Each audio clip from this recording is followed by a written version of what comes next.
but so much to talk about with what we've seen in this game as we welcome in Frank Leboeuf and Gabriele Marcotti as well. We have to start where the game ended, Frank, and what we saw there. For you, what would your decision have been? Because it was given in the end as a foul in Szczesny's favour. Well, that would have been for me a penalty, 100%. I mean, I think I agree with Shaka in the fact that the striker doesn't touch the ball and the Bruges player doesn't touch the ball, and Szczesny tried to compensate his mistake and goes to the contact and touches the player's knee just to prove that there is a contact. But he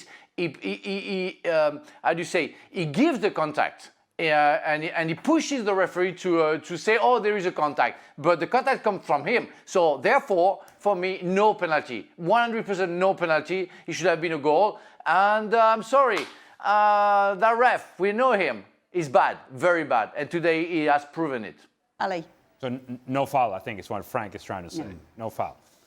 What I would say is that if I'm going to take the position of Szczesny, who seemed to be the only person in the stadium that felt it was a foul right away. He calmly was saying, it's a foul. Well, why are we concerned all about this? It's going to be a foul. Don't worry about it. Go take a look at it. It's a foul.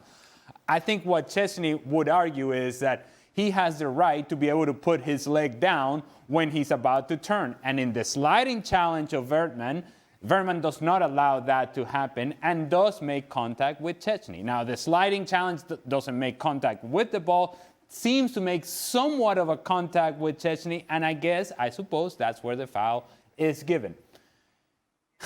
I can understand the position that Shaka has taken. I can understand the position that Frank has taken. And if I had been Verman doing the same thing, I probably would have been frustrated that that was given as a foul. I would suggest that if you don't give the right to the goalkeeper, in this case Szczesny, to be able to put his leg down so that then he can go and turn and find the ball, then I think if you didn't touch the ball and you made it a sliding challenge, you committed to the sliding challenge, I would say borderline, but just enough for a foul.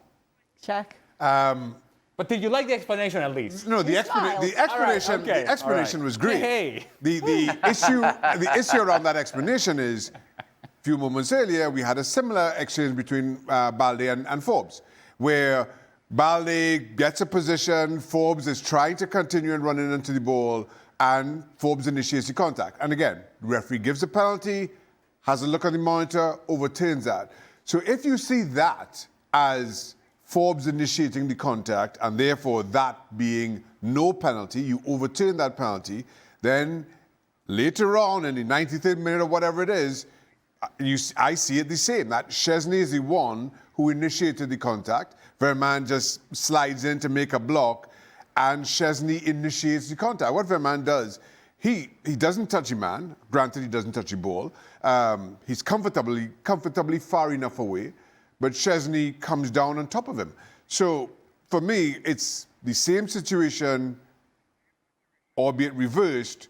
If you overturn the penalty earlier, you have to give the goal later on. The slightest of differences, Shaq, is that Verman does commit to a challenge and does give an actual sliding motion towards Szczesny, whereas in the case of Alejandro Balde, he's just standing still and Forbes kicks him.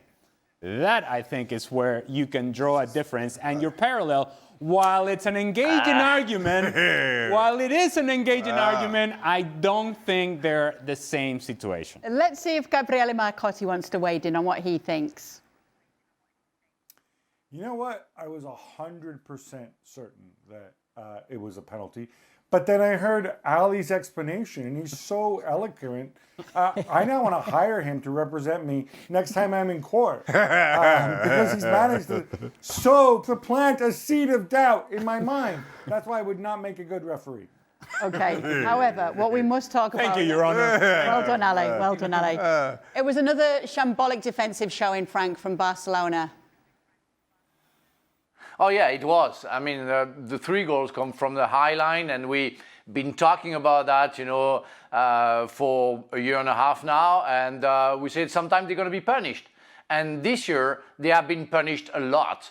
But for Hansi Flick, it doesn't seem to be a problem, because he doesn't try to cope with the situation and maybe try to correct that situation, and he carries on, and he's being stubborn, and you cannot be punished that way every time, because people they start to know, as Ale said, you don't even need a perfect ball in the space. You just need to put the ball in the space, and the people at front have to go, and they're going to get the ball because nobody is there to cover, and they're going to be in front of Szczęsny in an easy way. That's not possible anymore. At that level, you have to have, again, as I always say, a second option. You can try that, but when it doesn't work, when you've been trapped once, you have to change your mind, you have to change your tactic. But the coach doesn't. We were all watching it together in the green room. We were actually laughing at times, almost like watching through our hands like this at certain points with Barcelona, because at what point is it going to be too much that Flick continues to set his side up like this? Well, to call this bad defending would be an insult to bad defending. I think it was after the Sevilla game where we mentioned that you could make a video just out of that match as to how not to defend. Well, over the last month to 6 weeks, actually, Barcelona now, you can put together a compilation package, the greatest hits of how not to defend. And Barcelona has touched upon all of them. To Frank's point, it's one thing that you're defending poorly, that you maybe do it one game, that you maybe do it 2 games, that maybe it goes for 3 weeks, but that you haven't addressed it and it continues to happen. It's an insult to other teams. You're basically telling other teams, you know what, we don't think you're good enough, without pressure, to find a pass that all it has to do is to be over the top of our defenders or splitting the defenders that are 15 to 10 yards from each other. If a professional player who's playing at the Champions League level cannot play that ball consistently, he would be out of his job very soon. That's how simple of a pass we're talking about. The first goal today, and Shaka mentioned it while we were doing the highlights, the run happens. And the player that has to complete this pass doesn't even have to split a line or split defenders. It's just a straight pass from here to there, and it's a 10-yard pass. That is a pass that you should be able to complete at 10 years old, consistently. If you are a high-level player, you should be able to complete that pass with your eyes closed. This is not even, I have to be creative in order to break this down. I don't have to be accurate with my pass in order to break this down. I just have to hit the ball into space 10 yards. I am confident, I am certain that everybody on this panel, everybody in the studio, and everybody who's with us, with Frank and Gab, can complete that pass. Everybody can complete even that Kane? Pass. Yeah. I said everybody in the studio. Hey, even my guy on the camera over there who's on his phone right now, he can complete that pass. Abraman can, yeah. It's there is no pressure on the ball. The space is right in front of you. All you have to do is just put that ball there, and it happens consistently and regularly. If I can jump on that, 2 things that I'm thinking about while Ali was talking. The fact that I was a former defender, and I knew every time the guy in front of me who had the ball, the opponent had the ball, and was looking away to know where to give the ball, I knew that I had to stop and make a little drop to make sure that there is no ball in the space. That's an automatic answer to him watching and knowing what he can do. You have to protect yourself. What I see from Barcelona, even if the guy looks like that, they go further. They go further up. That's absolutely insane. That's a real suicide. Now, having said that, I'm a defender. I'm Frank Leboeuf, lucky to play for Barcelona under Hansi Flick. How do I behave? I think I end up on the bench because I'm going to go to Hansi Flick and say, I'm sorry, I'm not playing the fool. I'm not playing like that. I'm not being ridiculous. So I'm sorry. Find me another club or put me on the bench because I don't want to play like that, because that doesn't serve me. Because you said you're insulting bad defending. You're insulting the players. The 4 players playing at the back, they are insulted by Hansi Flick tactic. Here's the thing for me, right? We've spoken about Hansi Flick's high line all of last season and certainly to start this one. And the sentiment has always been you have to have pressure on the ball. If you want to play that high line, you have to have pressure on the ball because an average professional player can make that pass without there being pressure on the ball.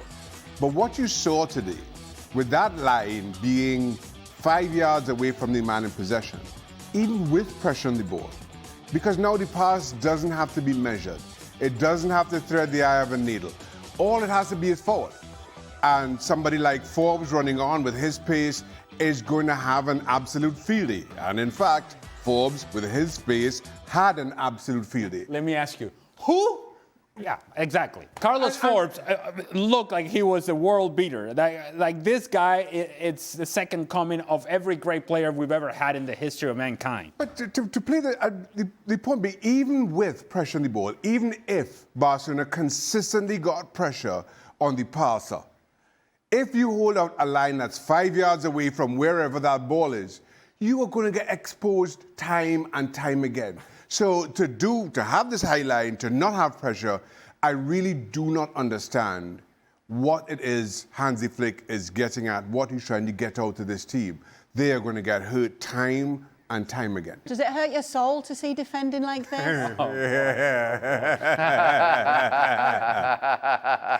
Baresi would have done that.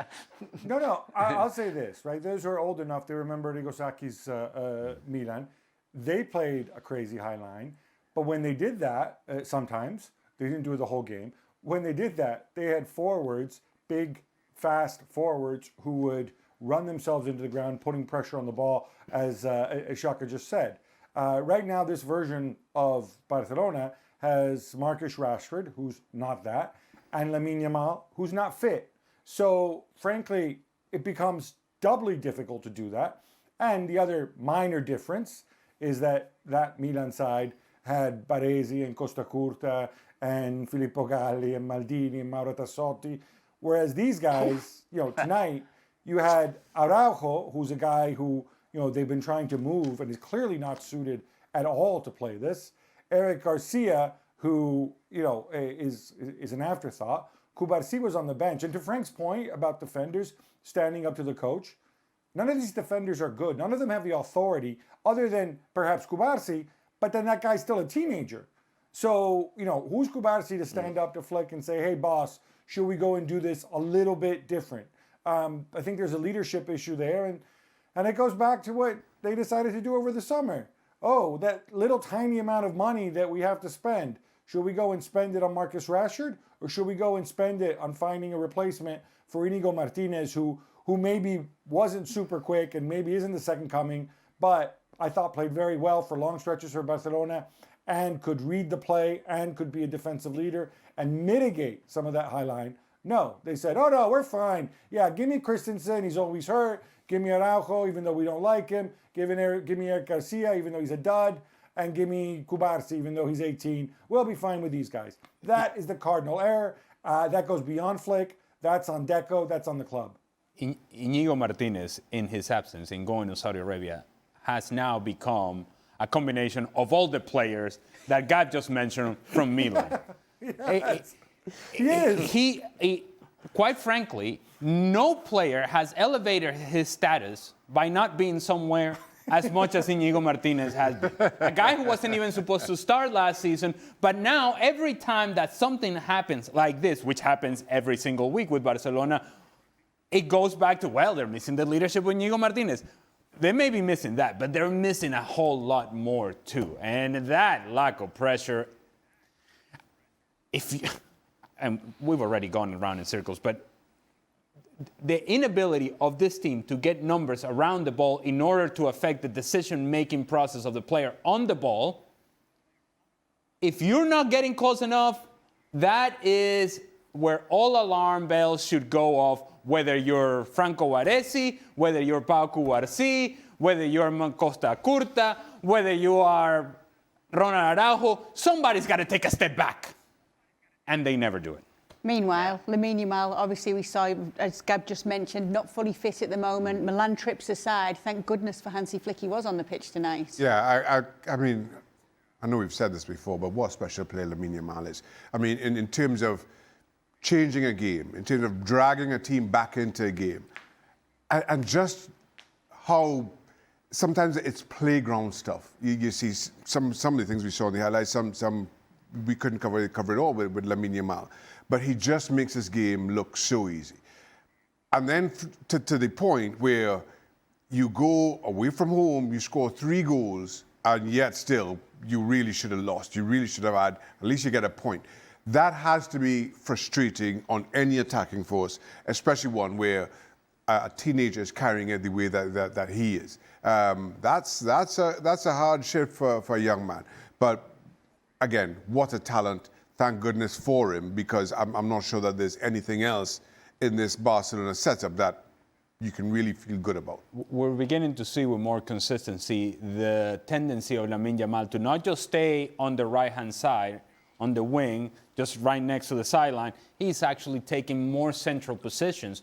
And we saw from playmaking positions his ability to find through balls. We saw the ball for Ferran Torres that should have been a goal. And we saw the combination that ends up in his goal is him starting in a more central position, taking more of an inside position where he can now combine with Fermin Lopez, goes on to score the goal.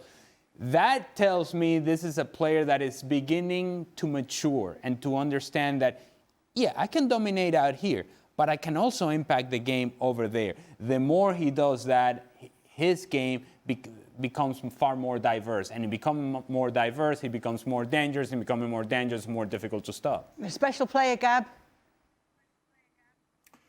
Yeah, no question. Special player, joy to watch.